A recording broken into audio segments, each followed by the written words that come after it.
의뢰인의 행복만 생각합니다. 법률 문제로 고민에 빠지신 분들에게 정확한 정보를 제공하여 현명한 선택을 하도록 도와드리는 소송 가이드입니다. 보이스피싱 조직의 현금 수거책으로 활동하며 수억 원의 돈을 편취한 중국인이 징역형을 선고받았습니다. 서울 북부지법은 사기, 전기통신 금융사기 피해 방지 및 피해금 환급에 관한 특별법 위반 혐의로 기소된 중국 국적의 20대 여성 K씨에게 징역 3년을 선고하고 1억 5천만 원의 배상을 명령했습니다. 재판부는 피해자의 수와 범행 횟수, 피해액에 비추어 죄책이 무겁다며 피해가 전혀 회복되지 않았고 피해자들로부터 용서도 받지 못했다고 양형 이유를 설명했습니다.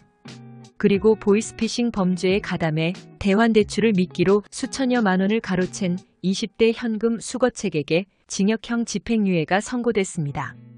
대구지법은 사기 혐의로 기소된 여대생 B씨에 대해 징역 1년 6개월에 집행유예 2년을 선고했다고 밝혔습니다. B씨는 지난해 12월 인터넷을 통해 알게 된 보이스피싱 조직원에게 현금 수거책 역할을 제안받은 뒤 피해자 4명으로부터 총 8,902만 원을 건네받은 혐의로 기소됐습니다. 단기 아르바이트나 재택 근무 제안을 받는 경우 신중한 주의가 필요합니다. 이러한 제안 중 일부는 보이스피싱 조직의 수거책으로 연루될 위험이 있기 때문입니다. 간단하고 쉬운 일로 설명되지만 실제로는 보이스피싱 조직의 중요한 역할인 수거책이나 인출책을 맡게 될 가능성이 높습니다. 만약 의도하지 않게 이러한 범죄에 가담하게 된다면 처벌을 피하기 어렵습니다. 수거책이란 보이스피싱 피해자로부터 직접 현금을 수거하는 역할을 하는 사람을 의미합니다.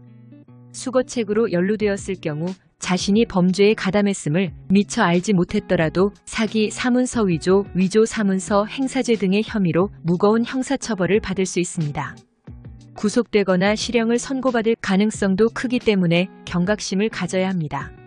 수거책은 피해자에게서 직접 현금을 전달받는 역할을 하기 때문에 그 처벌 가능성이 매우 높고 조금이라도 보이스피싱 범죄에 연루될 가능성이 있다면 즉각적인 법적 대응이 필요합니다. 보이스피싱에 연루되면 최소 1년 이상의 징역형을 받을 수 있으며 범죄로 얻은 수익의 3배에서 5배에 이르는 금액에 해당하는 벌금이 부과될 수 있습니다.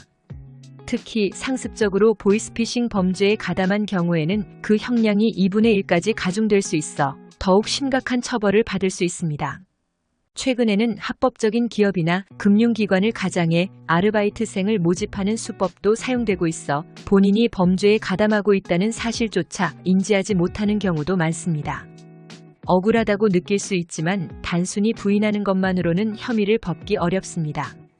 수사기관은 관련자의 행위가 범죄에 가담한 것으로 판단하기 때문에 성급한 해명이나 부인은 오히려 상황을 악화시킬 수 있습니다. 따라서 아르바이트를 하거나 간단한 업무를 제안받을 때는 각별한 주의가 필요합니다. 조금이라도 수상하다고 느껴지면 제안을 거절하는 것이 안전하며 만약 의도치 않게 보이스피싱 범죄에 연루된 경우라면 신속하고 정확한 법적 대응이 필요합니다. 보이스피싱 범죄에 연루되었을 때는 고의가 없었다는 점을 명확히 입증할 수 있는 증거와 구체적인 상황을 제시해야 합니다. 적극적인 해명이 이루어지지 않으면 범죄에 깊이 관여된 것으로 오해받을 수 있습니다. 억울하다고 가볍게 여기고 대응을 미루다가는 상황이 더욱 악화되어 처벌로 이어지는 경우가 많은데요. 단순한 아르바이트나 재택 근무일지라도 제안의 내용과 배경을 충분히 확인한 후 신중하게 접근해야 범죄에 연루될 위험을 줄일 수 있습니다. 소송 가이드는 법률적으로 문제가 될 수 있는 부분에 관해 상세히 설명을 드리고 그 해결책에 관하여 근거 법령 및 관련 법령을 제시하는 길잡이를 해드립니다. 항상 노력하는 자세로 의뢰인의 이익을 최우선하는 모습을 보여드리겠습니다. 소송에 대한 자세한 상담을 원하신다면 변호사 상담 신청을 누르시고 더 많은 정보를 보고 싶으시다면 소송 가이드 카페를 방문하시면 됩니다. 내용이 마음에 드셨다면 구독과 좋아요, 알림 설정 부탁드립니다. 더 좋은 내용으로 찾아오겠습니다. 꼭 승소할게요.